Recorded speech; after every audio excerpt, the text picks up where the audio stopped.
Hello and welcome back, friends. If you're new around here, I'm Big GATAH.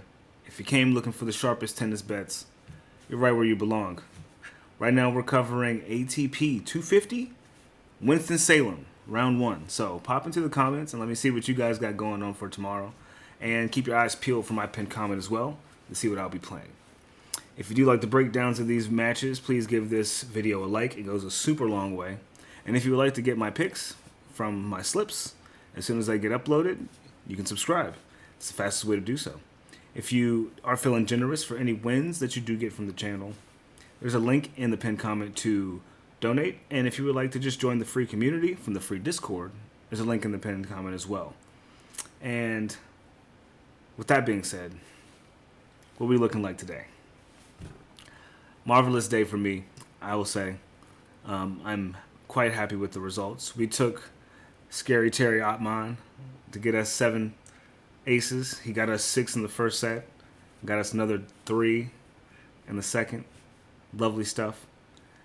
Couldn't get the win on Alcaraz, obviously, but we didn't expect that. But we found the value where we needed to. We found the value where we needed to, right? And then next we took Alcaraz straight money line. Best price that we've had for him in some time. And man, worth it. Thought we were going to get a void because the way Zverev was acting, he made that second set take a whole extra hour than it needed to. But hey, it is what it is. We got our win. We carry on. We will be touching on the center match tomorrow because that's happening 2 days from now. So let's get into Winston-Salem. But like I say in every round 1, be careful. It's round 1.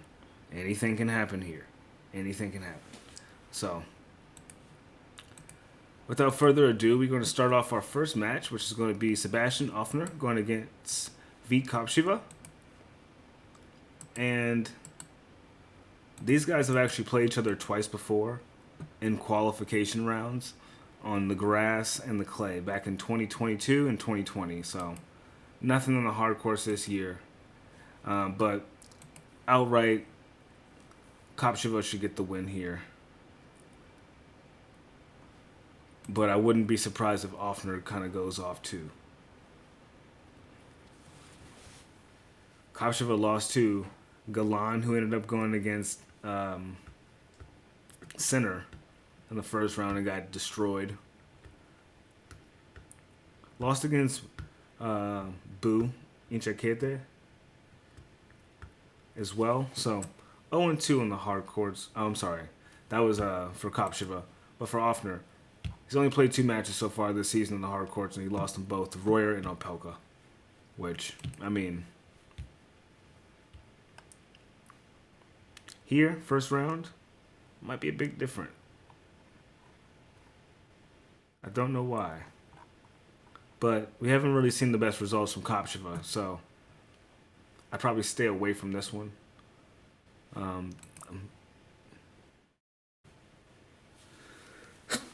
Excuse me. Almost blew out an eardrum. Jesus Christ. Sebastian Ofner is the favorite at minus 150, plus 125 for Kopriva. I think Kopriva could actually get the win here, even though I think that Ofner is due for a win. Just because somebody has a 0-2 record doesn't mean they're bad on a certain court just yet. Maybe they've just been having bad matches. So it takes a while to get into the rhythm on the hard courts. Maybe this is the match where Ofner does it. I couldn't tell you. But we'll move right along. Alright, next we have... God, I hate saying this guy's name. It's always a fucking tongue twister. We have Botic van de Zandschulp going against Adam Walton. And these guys have never played each other, funny enough. VDZ is 7-6 on the hard course this season, 19-21 on all surfaces. Not too great. And then we have Walton, who we've been seeing a lot of recently on the hard courts, right? Doing his damn thing. Beat Medvedev in 3 sets. Navone as well. Couldn't beat Zverev or Lehechka, but got through Bonzi, which was impressive. He bageled Bonzi. lost to El Chapo, but made it to the semifinals, and not El Chapo, Denis Shapovalov, in Los Cabos. So he's 30-17 this season on the hard court. Walton should be a super favorite. I don't know where he is. Minus 165. That's a great price for Adam Walton. Honestly, it is.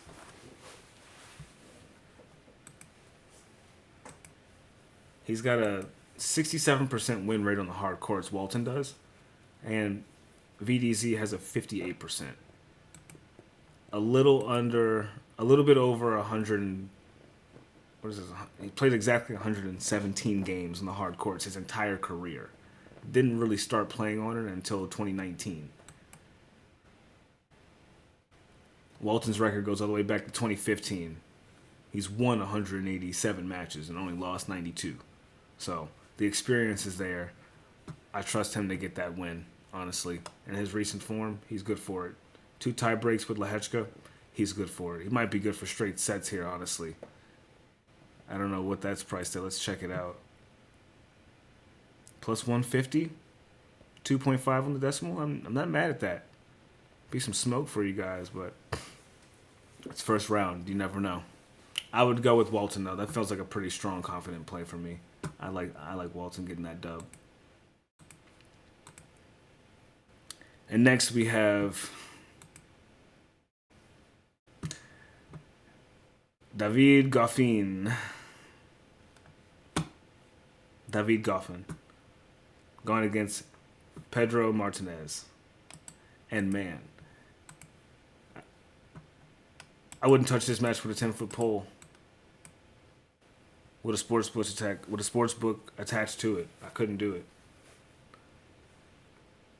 What in the absolute F is going on with David Goffin, man? Pedro Martinez, he's been given some random upsets. Right? He beat Nicholas Jarry. That was the one. But he has not been showing any promise on the hard courts. This is like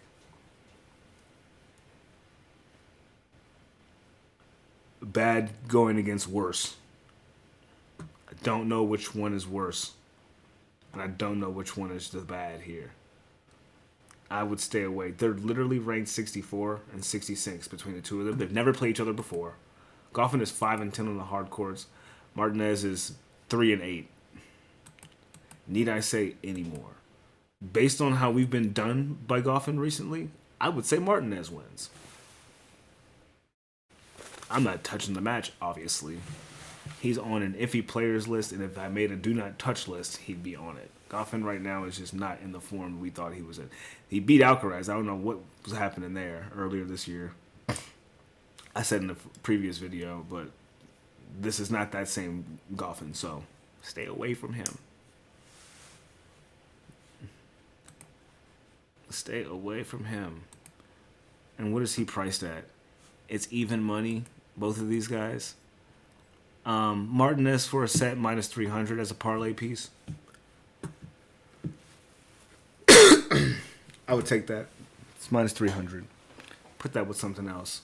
Get you some slight plus money and call it a day. If you really, really feel like you got to touch that match. And moving right along, we have Kamil Majchrzak going against Nicholas Jarry. We got Nicholas Jarry. And these guys have only played each other once, and it was 6 years ago in the U.S. Open. So around this time of year, about 6 years ago. Not in the same place. They'll be in North Carolina, not in New York. So it's going to be a little bit cooler, I believe, in North Carolina. With a high of like 86 or 84 or something like that. Fahrenheit. I don't know what it is, Celsius. But anyway, went to a 5-setter in the U.S. Open. 3 opening tie breaks in the first sets. Insane stuff. Majchrzak just came off of winning the, what is this? Grodzisk Mazowiecki. I'm not even going to try to say that. He won some hardcore tournament, and I think what is that? What is that?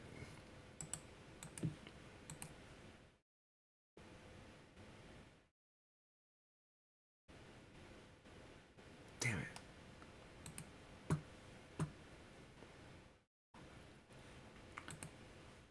I know the flag, but I don't know the flag. He won some hardcore tournament recently. One in straight sets. Only dropped two in the entire time, and from first round to final, he only dropped 2 sets. So Majchrzak has never been out of form on the hard court. It seems he seems to be. He went to the right place to get back in form. Unlike everybody else out here, they hop right into a Masters and get their ass whooped. This guy seemingly approached it the right way. Jarry lost to Martinez in 3 sets. Losing to Martinez is definitely a wake-up call for sure. So Majchrzak's money line is definitely on the table.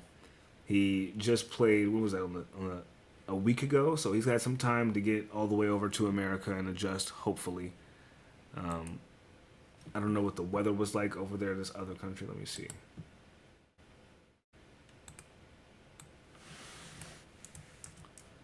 I need to get to the bottom of this.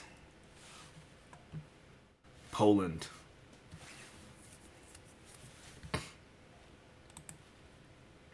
I knew I recognized the flag. Yeah, so he won some Open in Poland, and it was what? 140K? Challenger, probably? Yeah. So, coming from Poland to America, probably like 3 days ago. It's hard to say. Jarry's been in the climate of America for some weeks now, at least 2. So we know that he's going to be at least a little bit more adjusted and at least adjusted to the time. But Nicholas Jarry is somebody that is definitely going to be looking forward to like participating in the U.S. Open. So if he gets knocked out here, I don't think it's going to be a big deal for him. His motivation will definitely lie here. Majchrzak, I don't see him going for the U.S. Open this year to go too far, honestly. That's just my personal opinion. I think Jarry's track record is a little bit stronger going into those tournaments. The slams, at least. We only saw him in the. We only saw Majchrzak in Wimbledon. Lost in the 4th round to Hatchinoff, right? Beat Rinderknech, Ethan Quinn, Matteo Berrettini in the process, though. So very impressive on the big stage. But Jarry came all the way from qualifiers and made it to the same level and lost in 5 sets to Cam Norrie, beating Fonseca, Tien, Rune, and a few others along the way. Bit more impressive of a run, if you ask me. Bit more impressive of a run, if you ask me. So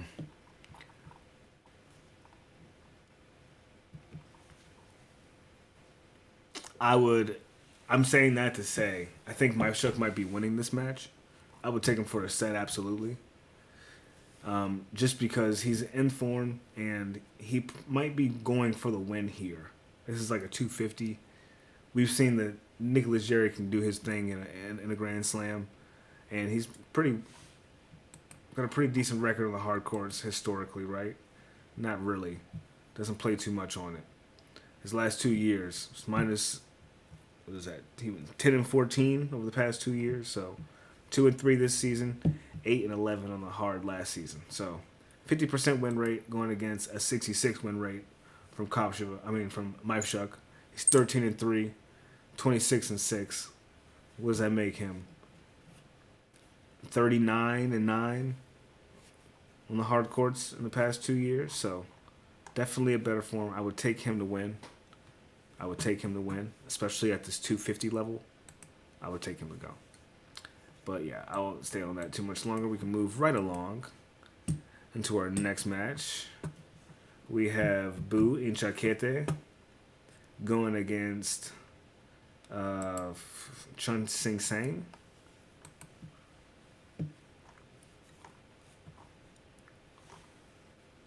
And these guys have yet to play each other. This would be the Chinese versus the Chinese, I believe. One's from Taipei, One's from China. Both of these guys have a negative record on the hard courts this season, but Bu has a 69% win rate on the hard court still. He went 40-14 last season. We're looking to see him bounce back into that good form he was in. The weather is going to be a bit more, I think, in his favor, a little bit cooler. I think he just likes to play in cooler conditions, honestly. Not like it favors his serve or anything. I think he just prefers to play in cooler conditions based on how he's been performing in the hot ones. And Tseng's been having a pretty tough time. He went against Ugo Blanchet, lost to him, and Chris O'Connell, lost in straight sets. Wasn't looking too strong. He's 5-7, as I said earlier this season, with a 58% win rate. Bu should be the obvious winner here. Should being the key word. He's minus 400 to win, so him winning in straights is minus money. Wouldn't touch it. That's way too inflated. I think that's disgusting. Putting prices like this on this guy is just like ridiculous. Him to get a set is minus 1,200. That's probably like 1.03 on the decimal probably or some shit like that. It's just stupid and it makes no sense. So I'd stay away from it. Right. Next match we have, this would be a pretty good one. Probably a high octane match. We got Hamad Medjedovic going against Arthur Rinderknech. And these guys have yet to play each other. But we did see them both in Cincinnati, did we not? They didn't run into each other, but Arthur could not take that heat, boy. He retired in the second set to Felix. Beat Casper Ruud, though. Beat Nuno Borges. Took him 3 sets to beat Casper. But Hamad never really lost a set until he ran into Alcaraz. Beat Griekspoor and Kovacevic pretty convincingly as well. So, those aren't top 10 players. Rinderknech beat Casper Ruud, who's a former top 10 player. I wouldn't call him one now. I'd call him around the same level as a Talon Griekspoor or Kovacevic. I think those guys are all playing at the same level at this current point in time. So,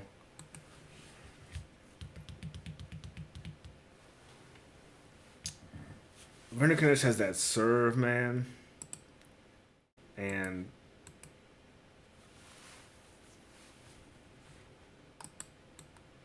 I want to say he can do his thing against big serves. I would go with Medjedovic here, just off the strength. Even though he's 3-3 this season, Rinderknech is 3-10. They have the same amount of wins, but one's played 13 matches and one's played 6. So I'm sure the favorite here is most likely going to be Medjedovic, minus 200 to win. It's a good parlay piece. I think you'd be sweating a little bit in that match, though. I'm not gonna lie to you. That seems like this might be a weird upset. Could be in the way for this one. Rinderknech is not someone to sleep on, especially once he's gotten his rest out of the heat. Gone down south for a little bit too. It's probably hot down here too, but the conditions will change, and it's going to be a bit rainy down there as well this week. So let's hope we don't get any super delays. Jeez.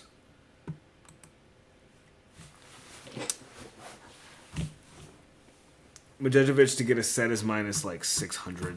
I wouldn't touch that. So we can move on.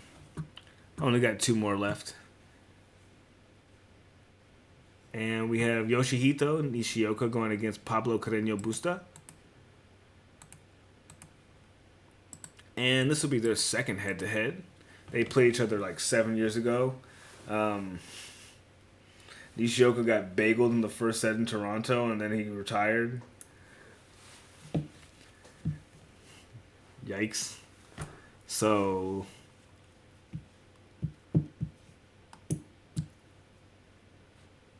Nishioka is 6-9 so far this season on the hard court. Pablo is 15-7. He got halted by Leandro Reedy, the kid who ended up losing to Lerner Tien in straight sets in Cincinnati. But before that, he made it to the second round in Toronto and ran into Arthur Fils and lost in straight sets there, which is a fair loss, honestly. Arthur Fils is a beast. Feast is a beast. So we got Nishioka, who I don't know where the Sumter Challenger is. There's no flag next to it.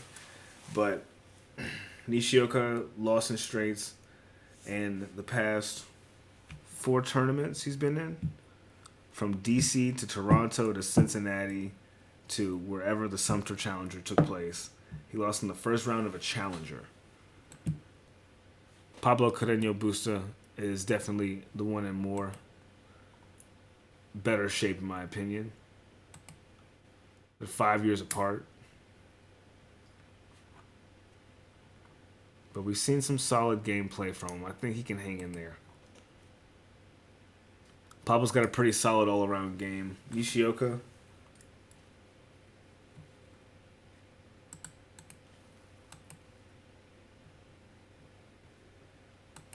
doesn't really have much, I would say. Doesn't have a serve, at least, that's going to have him fight off and hold too hard against Pablo. So I would lean on Pablo to get the win here. I wonder where he's priced at. Let me see real quick. What?